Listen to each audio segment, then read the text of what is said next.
Երևանի կառուցապատման ներդրումային ծրագրերի իրականացման գրասենյակ Հովակին հանձնարարական համար 9. Զեկուցել Սուրմալու առևտրի կենտրոնի հարակից տարածքում մետրոյի նոր կայարանի կառուցման նպատակով նախագծի մրցույթ հայտարարելու ուղղությամբ իրականացված աշխատանքների մասին։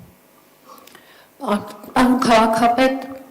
Սուրմալուի կայարանի տեխնիկատնտեսական ուսումնասիրության մրցույթը սեպտեմբերի 24-ին վերահայտարարվել է, հոկտեմբերի 27-ին ակնկալում ենք մրցույթի բացումը, վերահայտարարվել է, որովհետև առաջին անգամ հուլիսին հայտարարելուց հետո մրցույթը չի կայացել դիմումներ չլինելու, մասնակիցներ չլինելու արդյունքում։ Զուգահեռաբար արդեն պատրաստ է Սուրմալուի հարակից տարածքում քաղաքաշինական զարգացման հայեցակարգի և կայարանի էսքիզի կազման մրցույթային փաթեթը, ակնկալում ենք առաջիկայում նաև այս մրցույթի հայտարարումը և դրան զուգահեռ, ինչպես որ նաև ձեզ մոտ բյուջետային քննարկումների ժամանակ քննարկվեց, ևս երկու մրցույթներ ենք պատրաստում, ժամանակին կհայտարարվի այդ մասին, կզեկուցվի և այս բոլոր 4 մրցույթների ամփոփումը, արդյունքները մեզ հնարավորություն կտան մեկնարկել բանակցային գործընթացներ մասնավոր ներդրումների ներգրավման ուղղությամբ։ Շնորհակալ եմ Տիկին Բաբայան, հաջորդը։ Հանձնարարական համար 13. Զեկուցել Արզումանյան փողոցի համար 10 և համար 17 հասցաներում գտնվող վթարային շենքերի փոխարեն նոր շենքեր կառուցելու և վթարային շենքերի բնակիչներին նոր բնակարաններով ապահովելու ծրագրի մասին։ Քաղաքապետ, հիշեցնեմ, որ այստեղ դեռևս 24 թվականի մայիսից մեկնարկել ենք օտարման և պայմանագրերի կնքումը, հուլիսից հայցեր ենք ներկայացնել դատարաններ օրենքով սահմանված կարգով և այս պահի դրությամբ կնքված են թվով 61 գույքի պայմանագրեր, ևս մեկը ակնկալում ենք կնքել 21-ին, այսինքն վաղը, և մնացած գույքերի մասում դատավարական գործընթացներ են, 5-ը վարույթ է ընդունվել, մնացածը դեռևս մերժվել են, հայցադիմումները վարույթ չեն ընդունվել։ Սա ընդհանուր վիճակն է։ Մեր ներկայացրած հայցադիմումները։ Այո։ Ինչու չեն ընդունվել վարույթ։ Տարբեր տեխնիկական պատճառներով, այդ թվում համակարգի, թվային համակարգի և այլ ձեզ առանձին մանրամասն այդ մասով կներկայացնենք և նաև այս իրավիճակը պաշտոնապես գրել ենք պատկան գերատեսչություններ, որպեսզի համակարգի հետ կապված որոշակի միջոցառումներ ձեռնարկվեն։ Հարգելի գործընկերներ, հիշեցնեմ Արզումանյան 10 և 17 շենքերի հետ կապված երկուսն էլ 4-րդ կարգի վթարային շենքեր են։ Երևանի քաղաքապետարանը սկսել է այս գործընթացը 2022 թվականի սեպտեմբերից և մենք հիմա 2025 թվականի հոկտեմբերին շարունակում ենք քննարկել, որ որոշ մարդիկ այնուամենայնիվ չեն գիտակցում, որ ապրում են 4-րդ կարգի վթարային շենքում և որ շենքը կարող է փլուզվել և Երևանի քաղաքապետարանը այստեղ ուղիղ պարտավորություն և պարտականություն չունի։ Հատուկ ուզում եմ շեշտել, սա մենք անում ենք, որովհետև հասկանում ենք, որ մարդկանց անվտանգությունը ամենից վեր է, բայց կան բնակիչներ, ովքեր որ փաստացի 0 արժեք ունեցող իրենց գույքը, 0 դրամ արժի, 4-րդ կարգի վթարային շենքում յուրաքանչյուր բնակարան, յուրաքանչյուր հասարակական տարածք, հարգելի գործընկերներ, սիրելի երևանցիներ, սիրելի Արզումանյան 10 և 17 շենքերի բնակիչներ, արժի 0 դրամ, որովհետև ինքը փլուզման ենթակա է։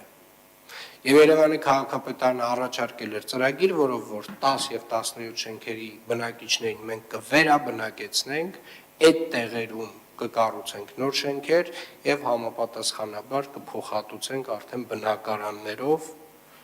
նույն բնակիչներին, ովքեր որ ունեն 0 դրամ արժողությամբ բնակարաններ այդ հասցեներում։ Այսինքն 0 դրամը պետք է դառնար բնակարան։ Եվ բոլոր այն մարդիկ, ովքեր որ այս դատական գործընթացներով խնդիր են ստեղծում, թող իրենց պատասխանատվության բաժինը համապատասխանաբար գիտակցեն, որովհետև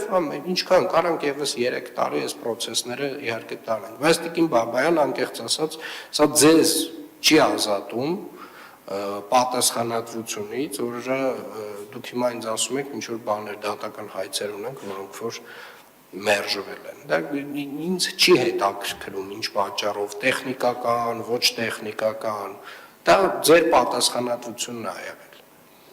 Իհարկե, պարոն քաղաքապետ։ Տիկին Բաբայան, հիմա պետք չի էլի պատասխանել։ Հիմա բնակիչները կարան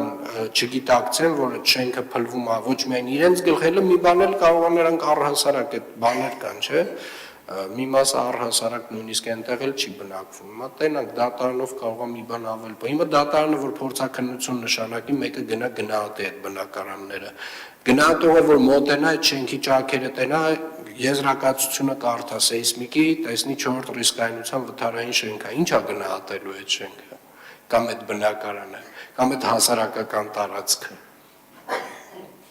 0.1 դրամ։ Ուզում եմ հասկանամ, լավ, վերջը ինչ է լինելու, այսինքն ինչ են պատկերացնում, որ այդ ձգձգումներով ինչ պետք է անենք։ Մոտավորապես էլի դրա վերջը ինչ է։ Ասեմ ինչ է դրա վերջը։ Եթե խնդիրը չլուծվեց, մի օր այդ շենքերը փլվելու են։ Ուղղակի փլվելու են։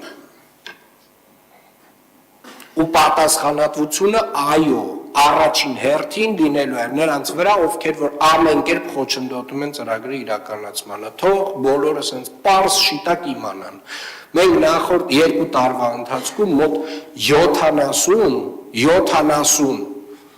բնակարաններ ենք հատկացրել 70 ընտանիքների։ Երբ պետքա գնայինք ամեն ընտանիքի հետ, տենց գեղեցիկ նկարվեինք մի հատ էլ, որ ցույց տայինք, որ Երևանի քաղաքապետարանը նման ծրագիր է իրականացնում, որ բոլորը իմանան դրա մասին։ Բայց Ժողովուրդ ջան, ասենք, էլ ոնց է, ասենք, ուզում ենք ձեզ օգնենք, դուք չեք ուզում մենք ձեզ օգնենք։ Ինչ անենք մենք, լավ։ Կարանք ձեռներներս լվանք, ասենք Ժողովուրդ ջան, Երևանի քաղաքապետարանը այստեղ պարտավորություն չունի։ Մենք անում ենք հաշվի առնելով, որ դա մեր քաղաքացիներն են, այն մարդիկ են, ովքեր որ ապրում են վտանգավոր պայմաններում։ Ու ինչ որ մի մասը այդ քաղաքացիները ասում են, չէ, գիտեք, մի 42 քառակուսի մետր ինձ ավել տարածք տվեք, հետո լավ։ Հետո շատ լավ։ Թող դատարանը որոշի փորձաքննություն, բոլոր այն մարդիկ, ովքեր որ դիմադրում են, փորձաքննություններով, իրենց հետ միայն այդ փորձաքննություններով եւ գնահատված արժեքով հարցը կլուծվի։ Չի կարելի այդպես վերաբերվել։ Հանրային վտանգավորություն ունեցող շենքեր են դրանք։ Խնդրեմ, պարոն Գրիգորյան։ Պարոն քաղաքապետ, ուղղակի մի դետալ ճշտեմ էլի, այդ որ ասեցիք քաղաքացիներ կան ասում են մեզ ավել տարածք տվեք, որպեսզի տպավորություն չլինի, որ ինչ որ մեկին պակաս է առաջարկվում։ Ծրագրի հիմքում սկզբունք էր դրվել, վստահ եմ չի փոխվել, որ առնվազն այն քառակուսի մետրով, որը իրենք հիմա ունեն, առնվազն այդքան պետք է տրվի, կամ ավել ելնելով, որ նոր շենքը կարա ավել տարածք, այսինքն քիչ տարածքի մասին խոսք չի գնում, ուզում ես հատուկ ճշտեինք էլի։ Շնորհակալություն, պարոն Գրիգորյան, այո, այդ հատվածը մոռացա նույնիսկ շեշտել, որ այսինքն մենք փաստացի 0 արժեք ունեցող 42 քառակուսի մետր գույքի փոխարեն առաջարկում ենք, ասենք, մի 50 քառակուսի մետր գույք արդեն իսկ նորակառույց շենքում։ Եվ կան մարդիկ, ովքեր որ դիմադրում են, եւ նրանց քանակը այդքան էլ քիչ չի։ Փաստացի 14-ն է 61-ից։